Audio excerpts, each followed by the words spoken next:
옆 사람하고 한번 인사하시겠습니다. 반갑습니다. 환영합니다. 잘 오셨습니다. 인사하시겠습니다.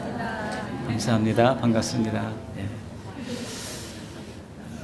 우리 어떤 음식은 씹을수록 맛이 난다는 말씀이 있죠. 오늘 구약 성경 말씀을 보면서 사람들이 구약 성경이니까 어렵겠다. 또 오늘 본문을 읽어보니까 얼른 눈에 잘 안 들어올 겁니다. 뭐 죽는 얘기, 막 쳐 죽인 얘기 나오고 그러는데 좀 끔찍하죠. 이런 것들을 읽으면서 어렵다는 선입견을 좀 버리시고요. 구약 성경도 씹으면 씹을수록 더 맛이 나는 그런 하나님의 은혜가 반드시 있는 줄로 믿습니다. 성경이 보면 동서고금을 막론하고 다 죄인들이 부딪히며 살아가는 그런 근본이 비슷하다고 하는 사실을 우리가 알게 되는데요. 아무리 수천 년 전에 기록들이라 할지라도 성령께서 이 말씀을 사용하시면 마치 히브리서 4장 12절의 말씀처럼 관절과 골수를 찔러 쪼개기까지 하는 성령의 역사가 나타나는 줄로 믿습니다. 그러므로 오늘 말씀의 마음을 열고 집중하시기를 바라고요. 이 말씀 속에서 주시는 하나님의 풍성한 은혜를 빛창 안에 누릴 수 있기를 주님의 이름으로 축복합니다. 우리 역대상하 성경에 보면 이 열왕기상하가 있고 역대상하가 있죠. 특별히 열왕기상하와 역대상하는 왕들의 역사를 기록한 책입니다. 그래서 우리가 뭐 한국 역사, 조선 역사, 태정태세, 문단세, 그다음에 뭐죠? 라고 사람들이 물어보면 얼른 생각이 안 나잖아요. 그러면 이제 누가 힌트를 줍니다. 뭐 예성, 연중, 임명선. 그러면 그다음에는요 잘 안 돼요. 끝에는 이제 뭡니까 이 고순으로 끝나는 건 알겠는데 중간에 좀 헷갈린단 말이죠. 우리가 조선 역사, 조선 왕들의 이야기도 어려운데 그 이스라엘의 역사를 우리가 다 꿰을 필요가 뭐가 있는가 그런 생각을 하시는 분들이 있습니다만 하나님께서 이스라엘의 역사를 성경에 담아두신 것은 이유가 있습니다. 자세히 보시면 이스라엘의 모든 역사를 다 다루고 있잖아요. 하나님의 꼭 필요한 말씀이 필요할 때 어떤 왕의 경우는 굉장히 많은 지면을 할애하기도 하고 어떤 왕은 기간은 오랫동안 통치를 했습니다만 가볍게 뛰어넘기도 합니다. 오늘 요아스 왕의 이야기를 본문을 보시면 다루고 있는데요. 요아스 왕의 이야기는 역대하 22장, 23장, 24장에 걸쳐서 무려 석 장이나 언급되고 있어요. 그만큼 하나님께서 이 요아스를 통해서 우리에게 하시고자 하는 말씀이 있다는 겁니다. 왜냐하면 어떤 왕들은 그냥 뭐 몇 년 동안 다스리고 죽었더라 끝이에요. 그런데 요아스에 대해서는 이렇게 많은 지면을 할애하고 있는 것은 하나님이 요아스를 통해서 우리에게 하고 싶은 말씀이 있다는 것입니다. 그 말씀을 오늘 들을 수 있기를 바랍니다. 사실 요아스 왕은요 어린 시절부터 정말 드라마틱한 삶을 살았던 사람이라고 할 수가 있습니다. 요아스의 아버지가 아하시아 왕인데요. 이 아하시아 왕이 북왕국에 있는 아합 왕가와 이제 밀접한 관계가 있습니다. 왜냐하면 이 아하시아 왕의 아버지가 어머니가 이제 아합 왕과 이제 사돈을 맺었거든요. 근데 이 아합 왕의 아내가 여러분 아시는 것처럼 시돈의 공주였던 이세벨이라는 여자입니다. 아주 악한 왕이었죠. 왕비였죠. 그래서 이스라엘 그러니까 엘리야 시대에 수많은 제사장들을 전부 다 죽였던 여자입니다. 피눈물도 없는 여자예요.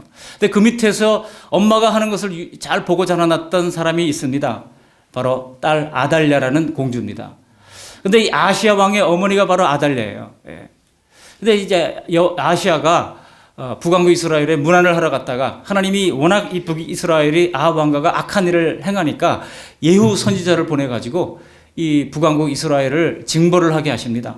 그래서 예후 선지자가 하나님의 명령을 따라 북왕국 이스라엘을 이제 가서 거기 있는 이 아합 왕을 죽이고 또 아합의 일족들을 다 죽이게 됩니다. 하나님의 엄중한 심판이죠.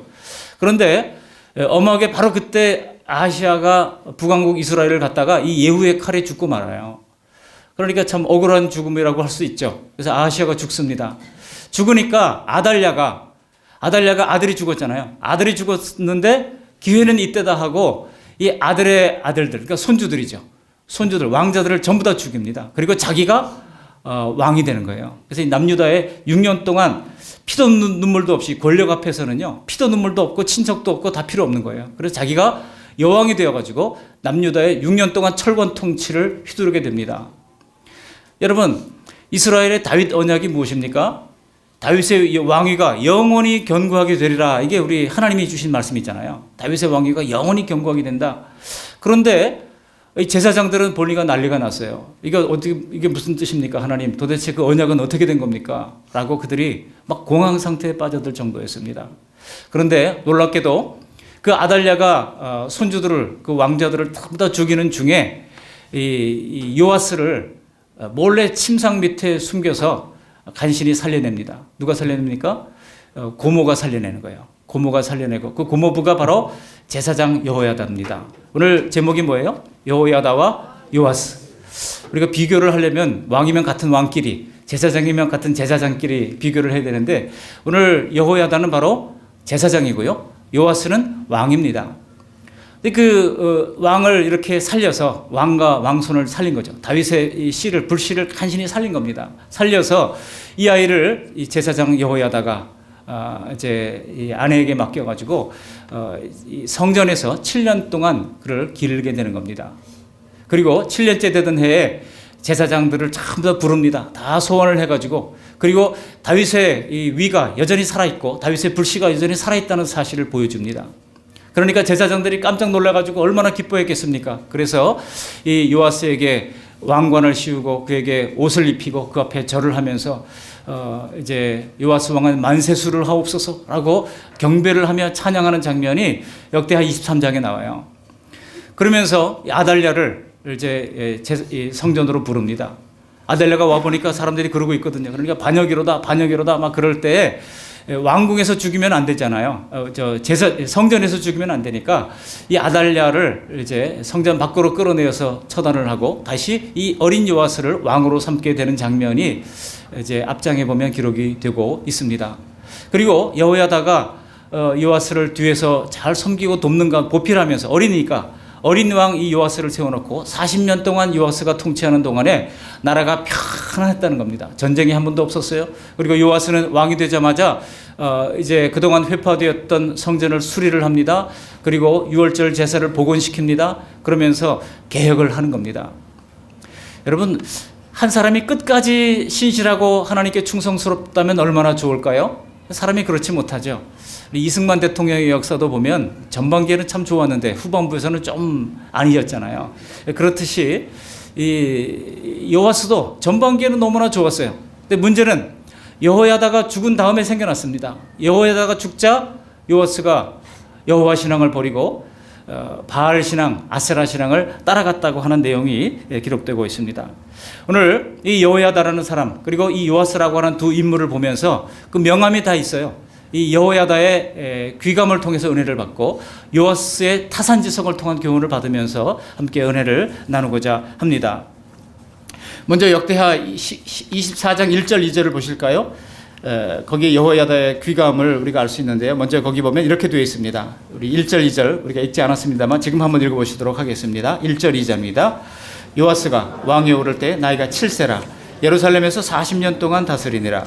그의 어머니의 이름은 시비아요 부엘세바 사람이더라. 제사장 여호야다가 세상에 사는 모든 날에 요아스가 여호와 보시기에 정직하게 행하였으며. 여러분, 2절 마지막 부분 보면 뭔가 복선이 있다는 사실을 알게 됩니다. 여호야다가 세상에 사는 모든 날에 요아스가 여호와 보시기에 정직하게 행하였다라고 하는 말은 달리 말하면 고모부 이 여호야다가 죽은 다음에는 이 요아스가 별로 좋지 않았다는 뜻입니다. 그리고 오늘 본문 15절에 보시면 여호야다의 죽음이 나오는 것이죠. 오늘 본문 15절 말씀을 다시 한번 읽어보시겠습니다. 15절 세상에 사는 거기 보면 여호야다가 몇 세에 죽었다고 그랬어요? 130세에 죽었다고 그랬습니다. 성경에 보면 창세기에 가장 오랫동안 산 사람이 무두셀라입니다. 969세를 살았다고 기록을 하고 있죠. 그리고 나서 점점 사람들의 수명이 줄어듭니다. 다윗은 몇 세에 죽었을까요? 70세에 죽습니다. 모세가 120세에 죽고, 그리고 그 이후에 보면은 점점 수명이 낮아지는데 이 다윗보다도 훨씬 후대의 사람이었던 여호야다가 130세를 살았다고 하는 것은 고대에 대단히 장수했다고 할 수가 있는 것입니다. 그리고 이 여호야다가 어디에 이제 장사됐다고 말씀하고 있습니까? 왕의 묘실에 장사됐다는 거예요. 제사장으로서는 유일하게 여호야다만이 왕의 묘실에 장사됐다고 기록하고 있는 것입니다. 그것은 그의 공로가 그만큼 크다고 하는 사실을 알 수가 있습니다. 다윗 왕조의 불씨를 살렸죠. 요아스를 세워서 국민들을 다시 하나님 신앙으로 돌이켰죠. 그리고 이제 그를 잘 도와서 나라를 견고하게 세웠죠. 그랬던 여호야다를 하나님도 축복하시고 사람들도 칭송하면서 여호야다가 이렇게 영광스러운 삶을 마친 이유가 어디에 있습니까? 우리 16절 말씀을 함께 읽어보십니다. 이는 그가 이스라엘과 하나님과 그의 성전에 대하여 선을 행하였음이더라. 16절 하반절에 보면 그렇게 되어 있죠. 이스라엘과 하나님과 그의 성전에 대하여 라고 하는 말은 나라와 그리고 이제 하나님과 그리고 그의 성전, 오늘날로 말하면 뭐예요? 교회에 대하여 선을 행하였다고 말씀하고 있습니다. 그렇습니다. 지금도 그 기준은 다르지 않다고 믿습니다. 바라기는 우리 모두가 하나님과 나라와 또 주님의 교회에 대하여 평생 선을 행하다가 하나님과 사람들에게 그렇게 인정받는 영광스러운 결말을 맞이할 수 있기를 축복합니다. 문제는 그 다음에 일어난 요아스예요. 요아스의 타산지석의 교훈을 통해서 함께 은혜를 나누고자 합니다. 여러분, 그 여호야다의 생전에 그렇게 성실했던 요아스 왕이 왜 여호와 신앙을 쉽게 버리고 우상 숭배에 빠질 수밖에 없었냐는 겁니다. 여러분, 이 문제는 우리 하나님을 믿는 신자들이 신중하게 살펴볼 필요가 있는 대목입니다. 여호와의 생전에 요아스는 하나님께 특별한 열심을 보였습니다. 선조들의 우상 숭배로 말미암아 버려졌던 이 방치되었던 성전을 다시 보수하고 개혁의 불꽃을 높이 듭니다. 그런데 여호야다가 죽은 이후에 그의 태도가 완전히 달라지는 거예요. 어떻게 달라졌습니까? 우리 17절, 18절 말씀을 함께 읽어보시겠습니다. 17절, 여호야다가 죽은 후에 유다 방백들이 와서 왕에게 절하매 왕이 그들의 말을 듣고 그의 조상들의 하나님 여호와의 전을 버리고 아세라 목상과 우상을 섬겼으므로 그 죄로 말미암아 진노가 유다와 예루살렘에 임하니라. 아세라 목상, 이 아세라 신은 어떤 신입니까? 바알과 아세라가 한 짝이에요. 바알이 남신이면 아세라는 여신입니다. 특별히 바알과 아세라는 공이다 풍요의 신으로 알려져 있습니다. 그러니까 풍요의 남신, 풍요의 여신을 섬겼다는 거예요. 지금도 이 그리스 지역을 가면 또 터키 지역을 가면 이 아세라 신전이 있는 것을 볼 수가 있습니다. 다 목상이에요, 목상. 나무를 깎아서 만들었고 거기다가 이제 페인트로 칠을 하고 사람들이 거기다가 이제 향을 꽂고 합니다만 특별히 아세라상 여신이죠. 이 아세라상은 가슴에 유방이 40개 정도 있어요. 막 여러 개. 그러니까 풍요를 상징하는 것이기 때문에 그렇게 조각을 해놓고 거기에 엎드려 절하는 것입니다. 요아스의 평생의 가장 큰 업적이었던 그 여호와 신앙을 그가 한순간에 걷어차버리고 이렇게 아세라상을 섬겼다는 것입니다. 우리가 상상이 됩니까? 아니 40년 동안 하나님을 잘 섬겼던 공적을 어떻게 그렇게 하루아침에 무너뜨릴 수가 있겠습니까? 우리가 이거 말도 안 돼 그런 얘기가 막 절로 나옵니다. 그러나 우리 모두 이 요아스의 변절을 보면서 우리의 신앙에도 항상 경고장을 이제 늘 장치를 해둘 필요가 있다는 사실을 알게 됩니다. 사도 바울의 편지에서도 동역자들이 믿음을 저버린 그런 예들을 그가 기록하고 있지 않습니까? 참 그 이름은 불행한 이름들이에요. 수천 년 동안 그 이름을 읽으면서 이 사람은 믿음을 버렸다, 이 사람은 믿음을 버렸다, 후메네와 뭐 알렉산더가 있느니라 그렇게 말할 때 우리가 그 이름을 듣잖아요. 본디오 빌라도는 또 어떻습니까? 전 세계 모든 수십억의 성도들이 예배하면서 사도신경 고백할 때마다 본디오 빌라도에게 고난을 받으시고, 여러분 우리의 이름이 불행한 이름이 되지 않기를 바랍니다. 그래서 봐도 바울이 뭐라고 그럽니까? 빌립보서 2장 12절에 이르기를 두렵고 떨림으로 너희 구원을 이루라고 말씀하고 있는 것입니다. 구원은 예수 믿는 순간 이미 받았지만은 또한 이루어가야 하는 특징이 있다고 하는 사실을 우리가 알아야 되는 것입니다. 두렵고 떨림으로 구원을 이루어가야 하는 것입니다. 그렇다면 이 요아스 왕은 왜 그토록 열심히던 하나님의 신앙을 버리고 아세라 종교, 바알 종교로 갈아탈 수밖에 없었습니까? 거기에는요 이유가 있습니다. 왜 이스라엘이 건국 이래로 끊임없이 우상 숭배에 휘말리고 결국은 우상 숭배하다가 망했는지 그만한 이유가 있다는 것입니다. 왜 그랬을까요? 당시 바알신 그리고 아세라신은 가나안 여러 나라들이 공통적으로 믿었던 주류 종교라고 할 수가 있습니다. 가장 성행했던 당대 문화예요. 그런데 그 가나안 땅에 여호와 신앙을 가지고 있는 이스라엘 사람들이 밀어닥친 겁니다. 그래서 그 속에 들어가서 비집고 들어가 있는데 문만 열면 뭐예요? 이 우상 숭배, 우상 문화가 그냥 밀려 들어오는 겁니다. 그러니까 그들이 너무 이것이 삶 자체에 밀착되어 있어서 그게 옳고 그런 걸 따지지 않아요. 근데 이게 삶이에요. 여러분, 우리가 과거에 대만의 반도체 공장이 지진이 나가지고 막 무너져 내린 적이 있어요. 많은 사람이 죽고 공장들이 막 무너져가지고 어떤 기자가 글을 썼는데 그 일로 말미암아 우리나라 반도체가 반등을 할 것이다 하고 희색이 만면해가지고 글을 썼더라고요. 야, 이 수준이 이 정도밖에 안 되는가? 여러분, 이웃 나라가 어려움을 겪었으면 우리가 구호대를 보내고 물자를 보내고 해야 국격이 높은 나라가 되는 거 아닙니까? 남이 망한 것 때문에 우리가 좋아하는 그 정도 수준을 가지고 정말 우리가 세계 지도하는 그런 나라로, 국격이 높은 나라로 설 수 있을까요? 너무 편협하고 좁은 그런 모습을 보면서 안타까웠습니다. 혹시 우리들은 어떻습니까? 이웃 교회가 망하고 문 닫으면 그 교인들이 우리 교회로 올 걸 생각한다면 우리도 똑같은 수준의 사람들이 되고 마는 것입니다. 춘천의 400개 교회가 동반 성장할 수 있도록 우리는 기도해야 합니다. 교회끼리 불필요한 경쟁을 하지 말아야 합니다. 하나님께서 우리에게 주신 사명을 우리가 하나님 나라라고 하는 큰 그림을 가지고 감당해 나가야 하는 것입니다. 근데 당시의 문화가 그거다 보니까 사람들이 그냥 그 주류 문화, 그 옳고 그름이 없어요. 뭐가 옳고 그름이냐? 국익이 우선인 거예요. 국익이 윤리보다 우선인 거예요. 지금 그런 시대에 살고 있습니다. 국익이라고 하면 모든 것이 다 용서가 돼요. 하나님 앞에 불의한 것도 국익 때문에 내가 그 결정을 했다 그러면 다 용서가 되는 그런 시대에 우리가 살고 있습니다.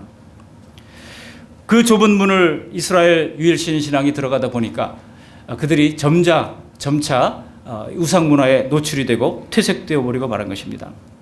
그래서 이미 형제 나라인 이 북이스라엘도 이런 우상 문화에 완전히 덮쳐가지고 망하고 말한 것입니다. 우상 숭배가 북이스라엘을 가득 채우니까 하나님께서는 아수르라고 하는 대국을 통하여 이 북이스라엘을 멸망시키게 만들었던 것입니다. 그래서 이 요아스 왕이 이 바알 신앙, 아세라 종교를 받아들이는 것은 당시로 보면은 세태를 따르는 것이고 일종의 종교적 문화 개방이라고 할 수 있습니다. 아니, 주변에 다 그걸 믿는데 내가 믿는 하나님만 꼭 옳다고 편협한 주장을 할 필요가 있겠냐고 막 논리적으로 접근할 때 할 말이 없는 겁니다. 더구나 유일신 하나님을 섬기는 신앙으로는 외교적으로도 고립될 수밖에 없었습니다. 여러분, 우리도 그렇지 않습니까? 기독교 신앙 가지고 사회생활하는 것 자체가 때때로 개밥의 도토리처럼 느껴질 때가 있지 않습니까? 회식 자리에서 소주잔에 건배할 때 거기 사이다 따라주세요, 물 따라주세요 하면 찬물을 끼얹는 거잖아요. 그리고 여러분, 상갓집에 다 엎드려 절하는데 혼자만 우뚝 서서 기도한다고 그럴 때 뒤통수가 따가웠던 경험들 다 있으시죠? 저만 그랬습니까? 제사 자리에서도 같이 절하고 한 상 차려 같이 먹고 마시면 다들 화목하다고 좋아할 것입니다. 그러고 보면 유독 기독교 신앙만이 어디서건 갈등을 유발하는 것을 우리가 알 수 있습니다. 그러다 보니 어린 요아스 앞에 이 머리가 희끗한 나이든 방백들이 와가지고 절을 하면서 이제는 옛날 일만 고집할 것이가 아니고 이제 정세에 맞게 문호를 개방해야 한다고 한 목소리로 설득할 때 이거는 일대 수십 명이에요. 안 되는 겁니다. 요아스 왕은 버티기가 어려웠습니다. 그래서 그만 자의반 타의반으로 넘어가고 말한 것입니다. 사실 사람의 죄성이 거룩한 하나님을 섬기는 것이 잘 안 맞습니다. 우리가 타고난 죄성상 거룩한 하나님과는 정말 잘 맞지가 않아요. 반면에 이 세상 문화는 인간 본성이 만들어낸 것이기 때문에, 인간의 죄성이 만들어낸 것이기 때문에 잘 맞습니다. 그래서 우리가 세상 문화와 너무 밀접하게 타협을 하다 보면 죄의 본성이 활성화되어서 신앙생활이 어려워질 수밖에 없는 겁니다. 그러므로 이 세상은 적당히 거리를 두고 사는 것이 좋은 것입니다. 사람들이 왜 그렇게 교회를 가자고 해도 안 따라옵니까? 그들이 예수님을 모르고 하나님을 모르고 예수님의 의심스러운 인물이어서 안 따라오는 것이 아닙니다. 하나님에 대해서 알면 자신이 불이익을 당한다고 생각하기 때문에 세상과 더 잘 맞아서 그런 것입니다. 당시 가나안 사람들이 믿던 바알신은 사람이 만들어낸 것이니까, 인간의 욕심에 호소하는 것이니까 잘 맞는 것입니다. 그래서 하나님 믿는 것보다 훨씬 더 잘 맞는 거예요. 반면에 하나님 신앙은 인간 본성을 거스르는 수준 높은 윤리까지 요구하지 않습니까? 그러니까 거리끼는 거예요. 여러분, 고대 당시에 정말 살인하지 말라, 간음하지 말라고 하는 그런 계명도 힘으로 모든 것을 지배하는 양육 강식이 통행하던 그런 시대에 아주 낯선 교훈처럼 사람들에게 들려졌다는 것입니다. 더구나 추수할 때 곡식을 다 추수하지 말고 귀퉁이 한 구석을 남겨두어서 가난하고 어려운 이웃들, 나그네들을 위하여 먹고 살도록 그렇게 남겨두라고 하는 명령을 당시 사람들은 이해하기가 어려웠을 것입니다. 여러분 깨농사 지어보셨어요? 깨농사 지어보면 이제 깨를 털 때 어떻게 텁니까? 밑에 비닐 같은 걸 깔아놓고 그 위에 털잖아요. 털고 나중에 그걸 거두어 들일 때 깨가 털 때 가만히 있지 않잖아요. 막 튀잖아요. 그래서 이 비닐 밖으로 막 나갑니다. 그러면 어떻게 합니까? 그거를 저도 해본 경험이 있거든요. 그거를 그냥 이게 해가 어두워지면 이게 돌멩인지 이게 깨알인지 몰라요. 그래서 그걸 구분하기 위해서 눈을 부릅뜨고 보다 보면 얼마나 눈이 피곤한지 몰라요.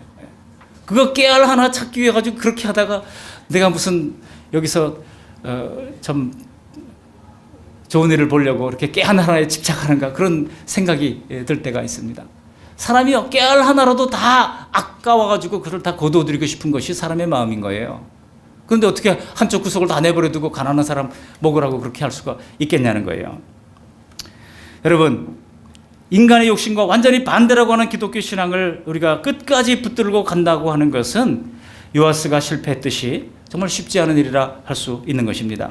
지금도 우리 속에 남아있는 죄성이 매 순간 우리의 믿음을 공격하지 않습니까? 그래서 교회 문을 열고 나가면 다시 과거의 습관으로 되돌아가기가 쉬운 것입니다.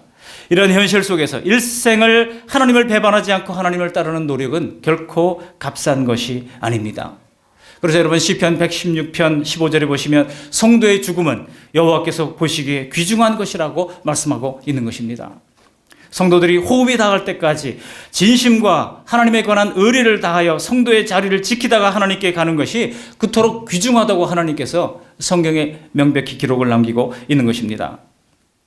여러분 요아스 왕은 40년을 그렇게 열심히 하나님을 잘 믿다가도 말년에 하나님을 버리고 말았지 않습니까? 그 결과 그 요아스 왕 본인에게도 비극이었고 유다 나라에게도 엄청난 폐해를 입히고 말았던 것입니다.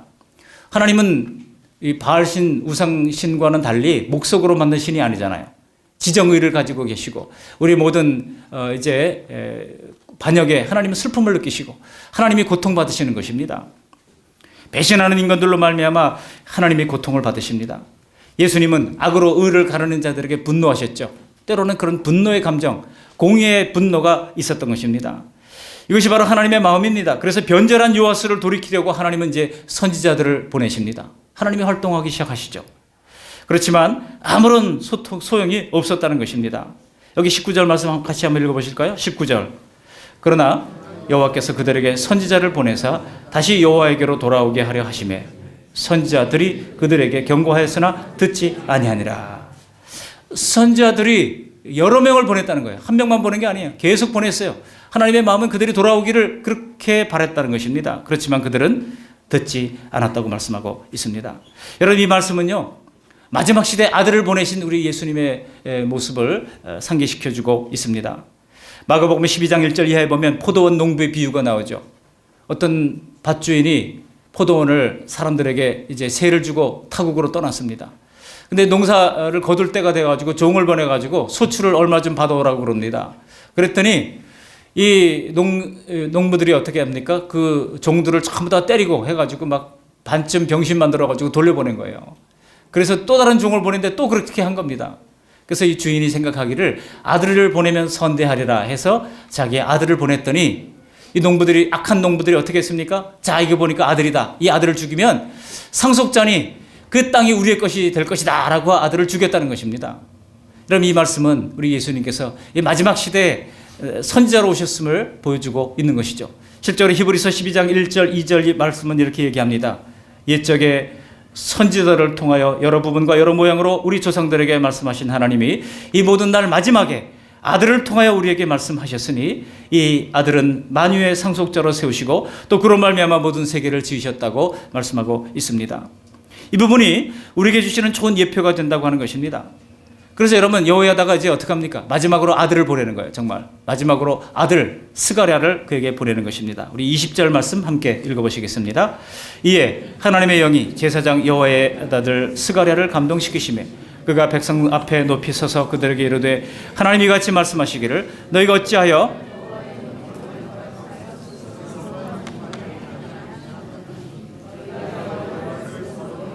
여호와께서도 너희를 버리셨느니라 하나.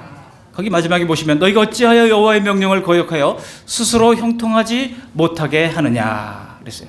하나님을 버리고 세속 문화와 우상 종교를 따르는 것은 결국 우리를 형통하지 못하게 하는 것이라고 하는 뜻입니다.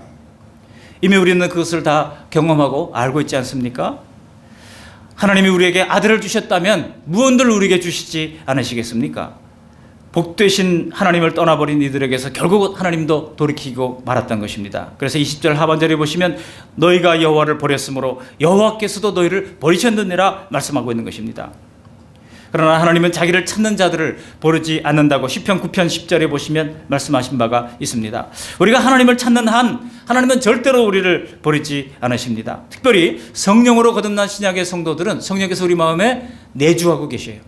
우리가 예수 믿고 구주 주님으로 영접하면 성령께서 내주하고 계셔요. 불의와 타협을 하려고 그러다가도 성령께서 우리의 양심을 활성화시켜서 그거 아니잖아, 그거 거짓말이잖아, 그거 잘못된 거잖아, 자꾸 우리 마음에 말씀하기 때문에 할 수가 없어요. 하나님의 뜻을 따르는 그런 선한 삶을 살도록 계속 성령께서 우리에게 이제 말씀하고 있는 것입니다. 그러므로 여러분, 잘 믿던 성도가 어느 날 예배당을 떠나고 교회를 떠나고 이제 신앙생활을 하지 않는다 그러면 둘 중 하나입니다. 때로 영적 사춘기가 있거든요. 아이들도 사춘기가 있으면 부모를 떠나 반항하잖아요. 내가 할 거야, 내가 알아서 할 거야, 하나도 하지 못하면서 그러잖아요. 그러다가 나중에 나이 들면 깨닫고 돌아오잖아요. 그래서 엄마가 얼마나 소중한지, 부모님이 얼마나 소중한지 깨닫게 되지 않습니까? 그런 영적 사춘기가 있을 수 있어요. 또 하나의 경우, 또 하나의 다른 경우는 무엇입니까? 처음부터 하나님이 선택한 백성이 아니라는 뜻입니다. 처음부터 하나님의 불택자라는 뜻이에요. 그렇기 때문에 떠날 수밖에 없었다고 하는 것입니다. 여러분, 탕자의 비유에 보면 탕자가 돌아오잖아요. 다 가산을 이제 털어먹고, 그리고 돼지랑 같이 이 먹을 것을 싸우다가 갑자기 생각이 난 거예요. 우리 아버지에게는 이 양식이 풍족한 품꾼이 얼마나 많은가. 내가 이제 이렇게 하리라. 아버지, 나는 이제 아들이라 일컬음을 받지 못하게 싸우니 그저 품꾼의 하나로 써주소서 하고 아버지께로 꾸역꾸역 돌아가는 겁니다. 여러분, 벼룩이도 낯짝이 있지 어떻게 그렇게 돌아갈 수 있습니까? 그래도 꾸역꾸역 돌아갔다고 하는 것은 무슨 뜻입니까? 그가 처음부터 하나님이 선택한 사람이라고 하는 뜻입니다. 그러니까 우리가 선택한 사람을 위하여 전도하는 거예요. 우리가 불택한 자들은 아무리 우리가 전도해도 안 됩니다. 그러나 선택한 사람은 우리의 전도를 통하여, 전도에 미련한 것을 통하여 하나님께서는 그들을 하나님의 택한 백성으로 삼아 주시는 것입니다. 이렇게 하나님을 버리고 다시 돌아오지 않은 요아스의 인생은 어떻게 됩니까? 급격히 몰락하고 마는 것입니다. 그가 얼마나 인격적으로 무너진지를 보십시오. 여러분, 우리의 인격이 요만큼이나 되는 것도 예수님께 붙어있기 때문인 줄 아시기를 바랍니다. 여기 21절 보세요. 그가 이 스가랴의 통렬한 경고에도 불구하고 왕의 명령으로 그를 성전 뜰 안에서 돌로 쳐 죽였다고 말씀하고 있습니다. 성전 뜰에서는 사람을 죽일 수 없어요. 그거 보면 살인하지 말라고 하는 계명 어겼죠. 성전법을 어긴 것입니다. 이렇게 스가랴를 비참하게 죽였다는 것입니다. 그리고 보면 이렇게 이야기하죠. 22절 보면 이렇게 얘기합니다. 22절 같이 보실까요? 22절. 요아스 왕이 이와 같이 스가랴의 아버지 여호야다가 베푼 은혜를 기억하지 아니하고 그의 아들을 죽이니 그가 죽을 때 이르되 여호와는 감찰하시고 신원하여 주옵소서 하니라. 그리고 25절에 보시면 그 이유를 이렇게 설명하고 있습니다. 우리 25절 말씀 같이 한번 읽어보실까요? 25절. 요아스가 크게 부상하며 적군이 그를 버리고 간 후에 그의 신하들이 제사장 여호야다의 아들들의 피로 말미암아 반역하여 그를 그의 침상에서 쳐 죽인지라. 다윗성에 장사하였으나 왕들의 묘실에는 장사하지 아니하였더라. 여기 보시면은요, 이 요아스가 여호야다의 아들 스가랴만 죽은 게 아니에요. 누굴 죽였다고 말씀하고 있습니까? 여호야다의 아들들, 그러니까 깡그리 다 죽인 거예요. 여러분, 이런 배신이 어디 있습니까? 이런 배은망덕이 어디 있습니까? 자기의 생명을 구원해주고 자기를 7년 동안 살려주고 또 왕으로 삼아주었던 여호야다의 아들들을 그가 다 이렇게 죽였다고 하는 것입니다. 그럴 때 스가랴가 죽으면서 어떻게 얘기합니까? 여호와께 간절히 기도하고 여호와는 감찰하시고 신원하여 주옵소서. 감찰하다라고 하는 뜻은 살펴달라는 뜻이고 신원하다라고 하는 뜻은 억울함을 갚아달라는 뜻입니다. 그렇게 하면서 스가랴가 죽었습니다. 여러분, 과연 하나님께서 이 스가랴를 감찰하시고 신원하여 주셨을까요? 이 마태복음 23장 35절에 보시면 우리 예수님이 직접 하신 말씀 가운데 이런 내용이 나옵니다. 예수님이 주님의 행하시는 모든 선한 일과 메시아로서의 증거를 보고도 주님을 거부하는 당시의 이스라엘 사람들을 향해서 말씀하시기를 이렇게 얘기합니다. 그러므로 의인 아벨의 피로부터 성전과 제단 사이에서 너희가 죽인 바가랴의 아들 사가랴의 피까지 땅 위에 흘린 의로운 피가 다 너희에게 돌아가리라 그랬어요. 여기 마태복음 23장 35절에 나오는 바가랴의 아들 스가랴가 누구인가? 이 바가랴의 아들 사가랴를 대부분의 학자들은 전부 다 오늘 본문에 나오는 이 여호야다의 아들 스가랴로 보고 있습니다. 그러니까 구약의 아벨의 피, 첫 번째 순교자였던 아벨의 피와 또 구약시대의 마지막 순교자였던 이 사가랴의 피까지 하나님은 이 둘을 언급함으로써 바로 모든 순교자들을 정리하고 요약하신 것입니다. 한마디로 이 스가랴를 하나님은 그 순교자들의 피를 기억하시고 이제 보응해 주셨다는 뜻입니다. 물론 우리가 천국에서는 하나님께서 마땅히 보응해 주시는 것이지만은 땅의 사람들 앞에서도 스가랴의 기도대로 그 의로운 죽음을 하나님께서 인정하시고 신원해 주셨다는 것입니다. 여러분, 지금도 하나님은 우리의 탄원을 듣고 계십니다. 때로 억울한 일을 당하고 때로 아무도 우리의 진심을 몰라준다 하더라도 모든 일의 진실은 하나님이 알고 계십니다. 그러므로 우리가 엉킨 문제를 풀려고 노력하는 것도 필요하지만 많은 경우에 우리가 하나님께 알리고 하나님께 탄원하고 우리의 문제를 하나님이 신원해 주옵소서, 그렇게 주님 앞에 아뢰을 때에 주님께서 우리의 탄식을 들으시고 하나님께서 풀어주시는 역사를 체험하게 하실 줄 믿습니다. 히브리서 10장 30절에 원수 갚는 것이 내게 있으니 내가 갚으리라 말씀하십니다. 로마서 12장 19절에도 원수 갚는 것이 내게 있으니 내가 갚으리라고 주께서 말씀하시니라 언급하고 있습니다. 주일날이면 교회 주변에요, 주차 문제가 참 심각해요. 여기 보면 어떤 사업장들이 몇 개 있는데 어떤 한 두 개의 사업장에서는 좀 교회에 대하여 까탈스럽게 이제 구는 분들이 있습니다. 그리고 제가 평일날 주차를 하려고 그러면 꼭 여기 교회 옆에 주차하는데 어떤 차가 꼭 돼 있어요. 제가 번호도 기억합니다. 이분이 누구 차일까 하다가 보니까 어떤 분이 이제 계속 거기다 대는 거예요. 제가 말을 하려고 그러다가 갑자기 내가 이 말을 하면 저 사람의 교회에 대해서 어떻게 생각할까 하는 생각 때문에 말을 못했어요. 말을 못하고 계속 이제 좀 별로 이제 좋지 않은 눈으로 계속 이제 먼 발치에서 바라보고 있었는데, 아니 옆에 짜장면 배달하는 아저씨들이 정리를 해주시더라고요. 아니 당신 거기 목사님 되는 데인데 거기 맨날 되면 목사님 될 데가 없지 않느냐 그래가지고 그 사람이 슬그머니 딴 데 되더라고요. 여러분, 제가 얘기를 할까 말까 망설이다가 만일 그때 얘기했으면 이분이 교회에 대해서 별로 좋지 않은 감정을 가졌을 게 분명합니다. 그러니까 여러분, 우리가 어떤 일을 하더라도 항상 미국에 보면 이 WWJD 운동 있잖아요. What would Jesus do예요. 예수님이라면 어떻게 할 것인가? 예수님이라면 어떻게 할 것인가? 왜 여기다 차를 대느냐고 고래고래 고함을 지를 것인가? 아니면 한 번 더 생각하고 한 번 더 참고, 그러다 보니까 하나님께서 다른 사람을 통해서 다 해결해 주시는 역사가 일어나는 것을 봤습니다. 우리가 억울한 일이든 해결하기 힘든 어떤 문제든 먼저 하나님께 묻고 하나님께 의뢰하면 하나님이 기쁘게 우리의 문제를 마침내 이제 모든 것을 접수하시고 선한 길로 인도해 주시는 줄 믿습니다. 잠언서 3장 6절에 말씀하셨잖아요. 너는 범사의 그를 인정하라. 그리하면 내 길을 지도하시리라. 가족이라도 자꾸 힘든 얘기하고요, 가족이라도 자꾸 아픈 얘기하면 나중에 귀찮아지는 거예요. 그러므로 여러분, 모든 걱정, 근심을 하나님 앞에 들고 나갈 때 하나님께서 우리를 감찰하시고 우리의 모든 문제를 신원해 주시는 줄 믿습니다. 그 주님 앞에 탄원하시기를 주님의 이름으로 축원합니다. 이렇게 생명의 은인인 여호야다의 아들들을 죽이면서 스스로 악해진 요아스는 결국 어떻게 됩니까? 외부 세력에 의해서 종말을 맞이하고 맙니다. 우리가 믿음에 바로 서지 못하면 스스로 악에 빠지고 그 다음은 외부 환경이 적이 되어서 우리를 찌르기 시작합니다. 23절 말씀 보실까요? 우리 23절 말씀 함께 읽어봅니다. 1주년 말에 아람 군대가 요아스를 치려고 올라와서 유다와 예루살렘에 이르러 백성 중에서 모든 백성들을 다 죽이고 노력한 물건을 다메섹 왕에게로 보내니라. 여러분, 지난 40년 동안 이 유다 나라에 한 번도 전쟁이 없었어요. 그런데 스가랴를 죽이고 난 1년 뒤에 아람 군대 오늘날 말하면 시리아 군대입니다. 시리아 군대가 지금 요아스를 치려고 남유다로 올라왔다는 겁니다. 그리고 백성 중에서 모든 방백들을 다 죽였다라고 말씀하고 있습니다. 이 모든 방백들이 어떤 방백들입니까? 바로 여호야다가 죽은 이후에 요아스를 부추겨 가지고 여호와 신앙을 버리고 이 아세라상을 따르게 만들었던 사람들이 바로 방백들이에요. 하나님은 그들에게 엄중한 공의의 심판을 바로 아람 나라를 통하여 하신 것입니다. 하나님은 모든 악을 보고 계시고 반드시 하나님은 하나님의 때에 공의로 심판하시는 것입니다. 여러분, 계속 24절 말씀 보실까요? 24절 말씀 읽습니다. 아람 군대가 적은 무리로 왔으나 여호와께서 심히 큰 군대를 그들의 손에 넘기시니 이는 유다 사람들이 그들의 조상들의 하나님 여호와를 버렸음이라.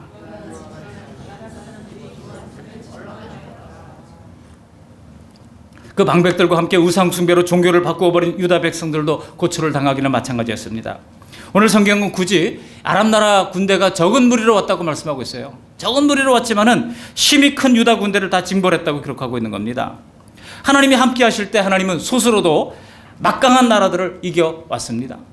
300명 가지고 하나님께서 막강한 세력들을 다 물리치는 그런 기록도 있잖아요. 숫자가 중요한 게 아닙니다. 하나님이 함께 하느냐 함께 하지 않느냐, 이게 중요한 것입니다. 오히려 하나님이 함께하지 않을 때는 우리가 믿었던 대단한 것들, 대단한 군대, 대단한 재물, 대단한 어떤 이제 국방력, 그런 것들이 아무것도 아니었다는 것입니다. 속수무책으로 당하고 말잖아요. 그렇게 요아스는 40년 태평성대 동안 육성했던 국방력, 경제력을 한꺼번에 다 잃고 말았다는 것입니다. 이것이 바로 하나님을 떠난 사람들이 어떤 손실을 당하게 되는가, 하나님은 우리에게 아주 좋은 일러스트로로 우리에게 보여주고 있는 것입니다. 이것은 결코 하나님이 우리를 겁박하는 것이 아닙니다. 오히려 더 큰 문제는 오늘날 우리가 하나님을 떠나 있는데도 불구하고 하나님의 징계가 임하지 않는 거예요. 여러분, 왜 그렇습니까? 좀 얻어맞으면 돌아올 텐데 아예 내버려 두신 것은 더 심각한 유기의 심판이라고 하는 것입니다. 여러분, 로마서 1장 28절을 말합니다. 그들이 마음에 하나님 두기를 싫어하며 하나님께서 그들을 그 상실한 마음대로 내버려 두사 그랬어요. 내버려 두사. 하나님의 유기예요. 내버려 두는 것이 훨씬 더 심각한 하나님의 심판임을 기억해야 합니다. 그 내버려 둔 결과가 무엇입니까? 합당하지 못한 일을 하게 하셨으니 모든 불의, 추악, 탐욕, 그러면서 21가지의 이 잘못된 모든 악들을 열거하고 있는 것입니다. 그러므로 오늘 우리는 기록된 성경을 통해서 타산지석의 교훈을 받아야 마땅한 것입니다. 이 전투에서 크게 부상한 요아스는요, 겨우 자기 궁으로 돌아왔지만은 거기서 자기 신복들한테 죽임을 당하고 맙니다. 그에게는 명예로운 전사마저도 허락되지 않았습니다. 오직 하나님을 끝까지 따르는 자들만이 하나님께서 명예롭게 하시고 그들의 죽음 이후의 삶도 복되게 하시는 것입니다. 그가 죽자 사람들은 그를 왕의 묘실에 이제 안장하지 않았습니다. 다윗성에는 안장했지만은 왕의 묘실에는 장사하지 않았어요.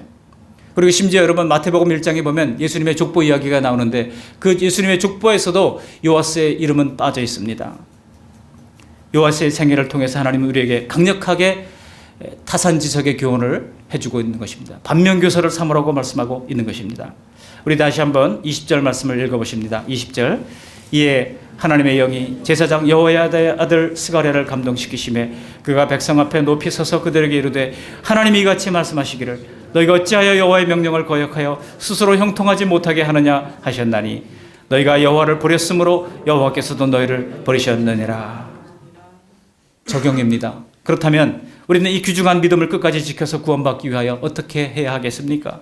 첫 번째로 2절에서 이미 우리에게 해답을 보여주신 바와 같이 제사장 여호야다가 세상에 사는 모든 날에 요아스가 여호와 보시기에 정직하게 행하였으며 그랬습니다. 우리 곁에 항상 말씀을 가르치는 제사장 여호야다가 있어야 한다는 것입니다. 여러분, 오늘날 우리들에게 복된 하나님의 말씀을 가르치는 분은 누굽니까? 바로 예수님이십니다. 날마다 예수님의 말씀을 듣고 지금 기록된 말씀을 통하여 우리를 가르치신 주님을 기억하면서 날마다 성경을 펴시기를 바랍니다. 히브리서는 우리에게 대제사장 되시는 예수님은 사람처럼 죽을 때가 되면 죽는 제사장이 아니고 영원한 제사장이라고 말씀하고 있습니다. 그래서 성경과 성령을 통하여 늘 예수님이 우리를 지도하시기에 우리가 예수님의 지도를 받는 한 우리는 안전할 줄로 믿습니다. 매일 성경을 펴시고 그 속에서 예수님의 음성을 들으시고 형통하게 우리를 인도하시는 주님의 말씀을 지켜나가시기를 주님의 이름으로 축원합니다. 두 번째로 우리가 어떻게 적용해야 되겠습니까? 누구를 가까이 해야 할지 정하시기를 바랍니다. 우리 주변에도 믿음의 이 행보에서 우리를 떠나게 만드는 세속의 친구들이 있고 더 견고한 믿음의 바탕에 서도록 격려하는 믿음의 친구들이 있습니다. 여러분, 믿지 않는 친구들과 완전히 단절하라고 하는 얘기가 아닙니다. 그들과 적당히 거리를 두시기를 바랍니다. 기회되면 그들을 주님 앞으로 인도하기 위하여 힘쓰시기를 바랍니다. 도리어 우리의 생애를 함께 말씀 속에서 나눌 수 있는 좋은 믿음의 친구들과 더 가까이 할 수 있기를 바랍니다. 그리고 세 번째로 적용은 무엇일까요? 항상 요시아 옆에 있었던 여호야다처럼 항상 우리 곁에 계신 예수님께 날마다 교훈을 받으시고 또한 우리 또한 누구에게인가 이 여호야다처럼 말씀으로 그들의 생애를 바르게 지도하는 그런 여호야다의 사명을 잘 감당하는 우리 모두가 될 수 있기를 바랍니다. 그럴 때 하나님은 마침내 하나님께서 우리를 가장 복된 인생으로 또 죽음 이후에도 우리를 인정하시는 복된 인생으로 변화시켜 주실 줄 믿습니다. 이와 같은 은혜가 우리 그 말씀 양문교회 모든 성도님들 가정과 개인에게 풍성히 임하시기를 주님의 이름으로 축원합니다. 아멘. 고마우신 하나님 감사합니다. 오늘도 귀한 말씀을 들려주셔서 고맙습니다. 여호야다의 귀감을 따라 하나님과 교회에 선을 행하고 곁에 있는 사람을 바른 길로 인도하는 좋은 길잡이가 될 수 있도록 도와주시며 요시야를 우리가 반면교사로 삼아서 믿음을 떠나게 하는 세속 문화와 불경건한 사람들을 경계하게 하시고 귀중한 믿음을 끝까지 잘 지켜서 여호와 보시기에 정직하게 살게 하시고 마침내 하나님 인정하시는 복된 삶을 살 수 있도록 도와주십시오. 기도하시고 또한 우리 졸업 예배를 오후에 드리는데 우리 졸업생들의 진로를 위해서 기도하시기를 바랍니다. 좋은 선생님, 좋은 친구들 만나도록 또 선생님들은 좋은 학생, 좋은 학부모 만나도록 내가 먼저 좋은 사람이 될 수 있도록 기도하시고 명절 다가오는 명절에 가족 예배할 때에 죄짓지 말고 우리가 가족들을 잘 섬기는 가운데 전도의 열매가 나타나도록 우리 다 같이 합심해서 기도하겠습니다. 고맙고 감사하신 하나님 아버지, 오늘 귀한 주님의 말씀을 우리에게 들려주시니 감사를 드립니다. 오늘 주신 말씀과 같이